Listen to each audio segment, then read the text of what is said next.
Hello viewers, Unacademy IAS Manzil YouTube channel पर आप सभी का स्वागत है। I hope you are doing great. आपकी पढ़ाई, आपकी हेल्थ दोनों ही अच्छी हो। आज इस पर्टिकुलर सेशन में friends we are going to discuss a very very important topic. In fact ये एक ऐसा टॉपिक है जो इंडिया की इकोनॉमी के लिए आने वाले समय में काफी बड़ी प्रॉब्लम बन सकता है। कुछ लोगों का मानना है कि ये प्रॉब्लम ऑलरेडी इंडिया की इकोनॉमी में आ चुका है और आने वाले समय में अगर इस प्रॉब्लम को ठीक नहीं किया जाए तो ये प्रॉब्लम इंडिया की इकोनॉमी या जो हमारा विकसित भारत का सपना है, इसमें एक बहुत बड़ा ऑब्स्टिकल बन सकता है। इंडिया के जो चीफ इकोनॉमिक एडवाइजर हैं, उन्होंने भी एक वार्निंग दिया है that if India is not able to solve this problem then we are heading to a much much more bigger problem.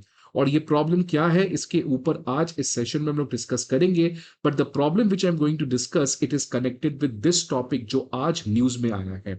Basically खबर क्या है फ्रेंड्स कि आरबीआई जो है, जो इंडिया की सबसे इंपॉर्टेंट बैंक है, सबसे इंपॉर्टेंट इंस्टीट्यूशन है, जो बाकी इंडिया के बैंक्स को रेगुलेट करती है, रिजर्व बैंक ऑफ इंडिया, इसने एक मीटिंग किया इंडिया के जितने भी बैंक्स हैं, एसबीआई, आईसीआईसीआई, एचडीएफसी, जितने भी एनबीएफसी हैं या जितने भी बैंक्स हैं, उन सभी बैंक्स के साथ आरबीआई ने एक कंसल्टेशन किया। और इस कंसल्टेशन का, इस मीटिंग का एक ही ऑब्जेक्टिव था कि बैंक्स में डिपॉजिट को कैसे बढ़ाया जाए, बैंक्स में जो डिपॉजिटेड मनी है उसको कैसे बढ़ाया जाए। फ्रेंड्स, ये जो टॉपिक है इसको मैं आज एक्सप्लेन करूंगा, बट थोड़ा सा बेसिक्स आप समझ लें। जीडीपी क्या होता है? GDP means production. इंडिया में जितना ज्यादा प्रोडक्शन होगा, प्रोडक्शन गुड्स का या सर्विस का, for example if I am teaching you right now, so that is a service which I am providing. कोई गुड्स को प्रोड्यूस कर सकता है like pen, pencil. So GDP is nothing but a measure of production. आप जितना ज्यादा, आपकी देश में जितना ज्यादा प्रोडक्शन होगा उतना ही तेज रेट से आपकी देश में ग्रोथ होगा। इस प्रोडक्शन को करने के लिए आपको पता है क्या चाहिए? इन्वेस्टमेंट चाहिए। बिकॉज कोई भी चीज अगर आपको प्रोड्यूस करना है तो उसके लिए आपको इन्वेस्टमेंट करना पड़ेगा। For example if I am delivering this lecture, I need to make a investment in my laptop, I need to make investment in my mic. For example, if Reliance wants to set up, a new refinery, let's say, तो उसके लिए भी investment करना पड़ेगा।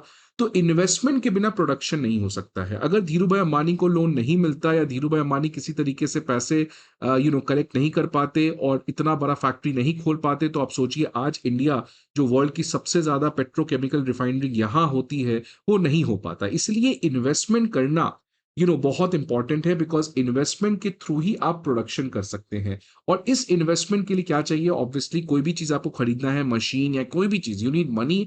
और investment के लिए आप कहां जा सकते हो? बैंक के पास जा सकते हो। बैंक आपको लोन दे सकती है, उस लोन को लेकर आप इन्वेस्टमेंट कर सकते हो, इन्वेस्टमेंट से प्रोडक्शन कर सकते हो, प्रोडक्शन करने से आप पैसे अर्न करोगे और पैसे अर्न करके आप बैंक्स को वो पैसा लौटा दोगे। इसीलिए देश की ग्रोथ के लिए बैंक्स का स्टेबल होना, स्ट्रांग होना, ये बहुत जरूरी है। याद रखिएगा 2008 का ग्लोबल फाइनेंशियल क्राइसिस, जब यूएस की एक इंपॉर्टेंट बैंक कोलैप्स कर गई, इंडिया में 2015 में बहुत सारे बैंक्स जो हैं वो प्रॉब्लम में थे। तो बैंक्स जो हैं वो किसी भी देश के बैकबोन होते हैं, बिकॉज यहीं से पैसा आता है। आपके पास जितना भी अच्छा आइडिया क्यों ना हो कि मैं एआई के थ्रू ये कर सकता हूं, but idea is meaningless if you don't have money. And money के लिए traditionally people depend on bank. और बैंक का अच्छा होना इसलिए बहुत जरूरी है। बैंक से आपको लोन मिलेगा, लेकिन बैंक से आपको लोन तभी तो मिलेगा जब बैंक्स के पास खुद पैसा होगा। If banks do not have money then how banks can lend? And how banks get money? By the deposit. जो हम लोग पैसा बैंक में डिपॉजिट करते हैं वो या तो सेविंग अकाउंट, करंट अकाउंट या फिक्स डिपॉजिट, वो सभी पैसा हम लोग बैंक में डिपॉजिट करते हैं। बैंक कुछ पैसा अपने पास रखता है और बाकी पैसा वो लोन दे देता है। लोन देने से फिर इन्वेस्टमेंट होता है, प्रोडक्शन होता है और जीडीपी आगे बढ़ता है। लेकिन पिछले कई सालों से एक प्रॉब्लम बहुत बड़ा देखने को मिला है कि ये डिपॉजिट जो है बैंक्स में वो कम हो रहा है। मतलब people are not depositing money with the banks. People are not depositing money with the banks. ये प्रॉब्लम पिछले कई सालों से चल रहा है, लेकिन पिछले 2-3 साल में ये प्रॉब्लम और सिग्निफिकेंटली बढ़ गया।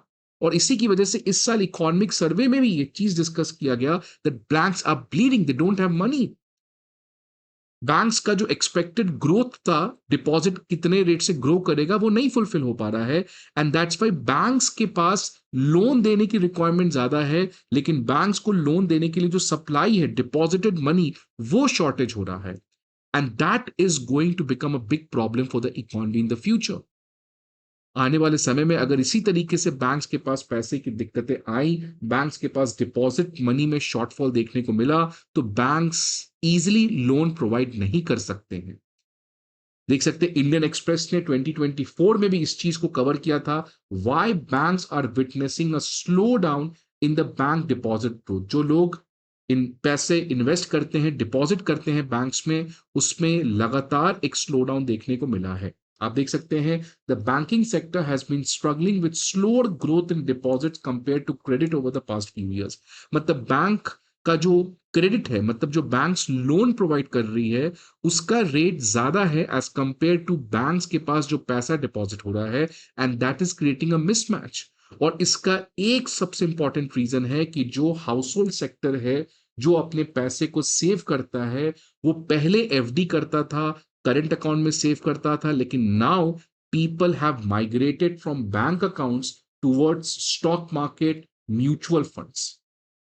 ये एक बहुत बड़ा शिफ्ट देखने को मिला है कि पहले अगर आप अपने पेरेंट्स से बात करोगे तो वो बोलेंगे मैंने एफडी कर रखा है, बट आज the young people, the young generation, the Gen Z, they are preferring to invest money in equities and mutual funds rather than to keep money as FD और in the current account in any of the bank.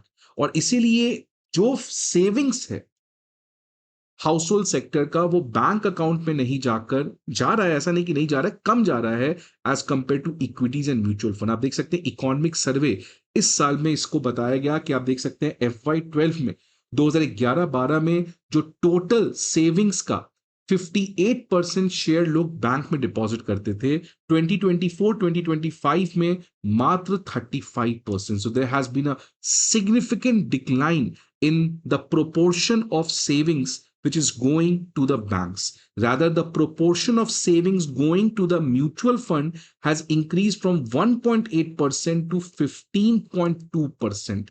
मतलब अगर 100 रुपए India के लोग house hold sector save कर रहा है, तो अब उसका 15 रुपए जो है वो म्यूचुअल फंड्स और शेयर मार्केट में जा रहा है।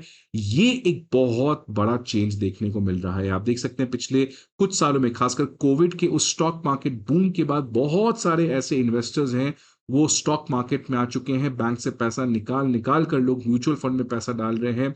और डीमेट अकाउंट आप देख सकते हैं, लगभग 19 करोड़ डीमेट अकाउंट तो केवल 2024 में ओपन हुआ था। यही बढ़ते हुए ट्रेंड को बहुत लोग कह रहे हैं कि ये आने वाले समय में बहुत प्रॉब्लम बन सकता है। बिकॉज लेट्स से ये पर्सन जो है, इसने अपना पैसा म्यूचुअल फंड में डाल दिया। क्यों डाला? स्टॉक मार्केट में डाल दिया। क्यों डाला? बिकॉज यहां पे रिटर्न ज्यादा है, लगभग 10% का रिटर्न उसको म्यूचुअल फंड से मिल रहा है। लेकिन अगर यही वो पैसा एफडी में कर देता किसी SBI, let's say state bank of India में, तो इस फिक्स डिपॉजिट पे इस पर्सन को 7% का इंटरेस्ट मिलता। दूसरा प्रॉब्लम है कि अगर एफडी आपने करवा रखा है तो आपको रिटर्न तो कम मिल रहा है, बिकॉज 7% का आप इंटरेस्ट दे रहे हो, और यहां पे म्यूचुअल फंड से आपको लगभग एवरेज में 10% का रिटर्न मिल रहा है। दूसरा, कल को आपको कोई प्रॉब्लम आया तो आपको एफडी ब्रेक करना पड़ेगा, बिकॉज फिक्स डिपॉजिट में आप पैसे को विड्रॉ कर सकते हो एक सर्टेन अमाउंट ऑफ टाइम के बाद। अगर उसके पहले करते हो तो यू हैव टू पे पेनल्टी।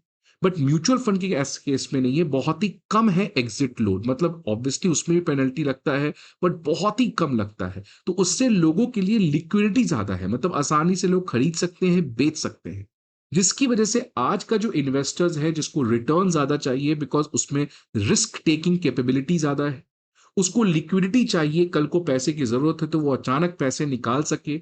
इस रिटर्न और लिक्विडिटी के लालच में आज मैक्सिमम पीपल, जो सैलरी क्लास है, जो मिडिल क्लास है, वो अपने सेविंग्स को म्यूचुअल फंड में पार्क कर रहा है, ना कि बैंक्स में कर रहा है। और इसी चीज को आज हम लोग फाइनेंशियलाइजेशन कहते हैं। तो देखिए, ये चीफ इकोनॉमिक एडवाइजर है, 2024 में उन्होंने पहले ही वार्न कर रखा था कि इंडिया को ये जो फाइनेंशियलाइजेशन है इसको अवॉइड करना चाहिए, अदरवाइज विकसित भारत का जो हमारा सपना है वो सपना ही रह जाएगा। अब ये फाइनेंशियलाइजेशन क्या होता है फ्रेंड्स? फाइनेंशियलाइजेशन बेसिकली क्या होता है? जब किसी भी देश में जो फाइनेंशियल सेक्टर है वो रियल सेक्टर से इंपॉर्टेंट हो जाए। क्या मैंने कहा? फाइनेंशियलाइजेशन का मतलब क्या होता है? जब किसी भी कंट्री में फाइनेंशियल सेक्टर किससे इंपॉर्टेंट हो जाता है? Real sector. ये यूपीएससी ने प्रीलिम्स में भी क्वेश्चन पूछा था कि फाइनेंशियल सेक्टर और रियल सेक्टर में अंतर क्या है। रियल सेक्टर का मतलब, जैसे मान लो आप एक स्टूडेंट हो, आपको क्या चाहिए? पेन चाहिए। अगर आपके पास पेन नहीं होगा तो आप कैसे लिख पाओगे? नोट्स कैसे बना पाओगे? या क्या भी कुछ एग्जाम में कैसे आंसर लिख पाओगे? तो यू नीड पेन। इस पेन को बनाने के लिए आई नीड अ फैक्ट्री। तो इस फैक्ट्री में ये पेन बन रहा है जिसको आप डायरेक्टली कंज्यूम कर रहे हो, जिससे आपकी लाइफ काफी बेटर हो पा रही है। Because if you don't have something like pen, how can you write, how can you express your thought process?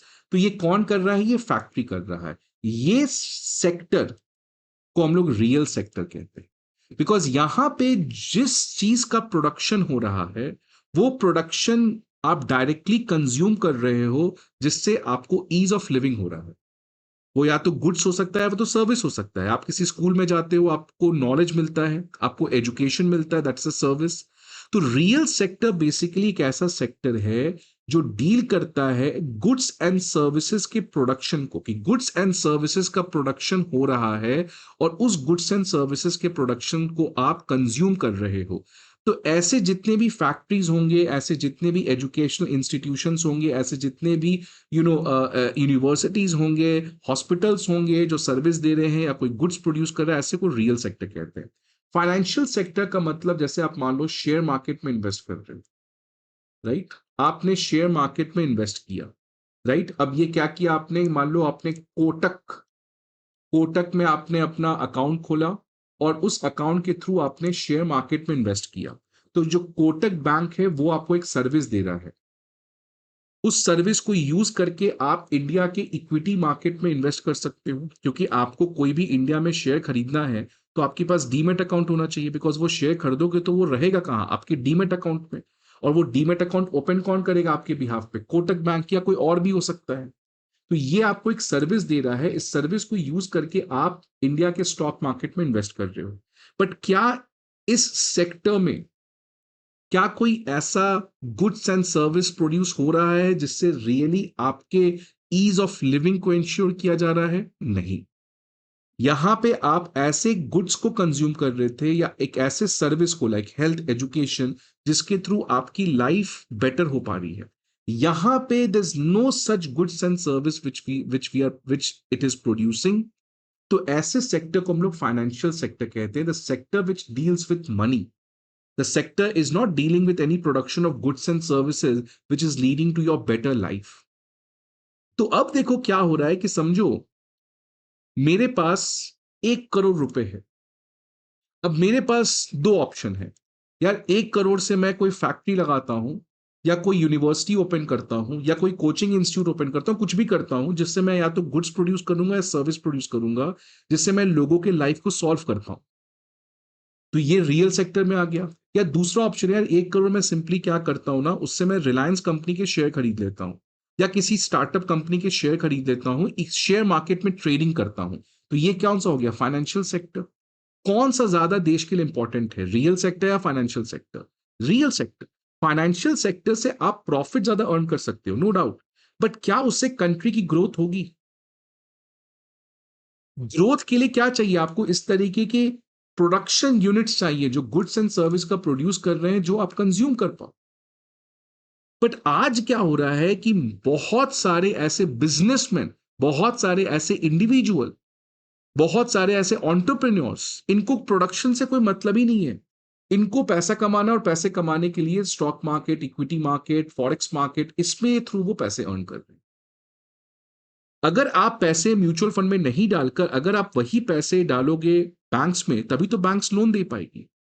तो ये जो फाइनेंशियलाइजेशन हो रहा है, मतलब लोग फाइनेंशियल सेक्टर की तरफ बढ़ रहे हैं, which does not deal with anything which is being produced which leads to real benefit for the economy, that is what is called as financialisation.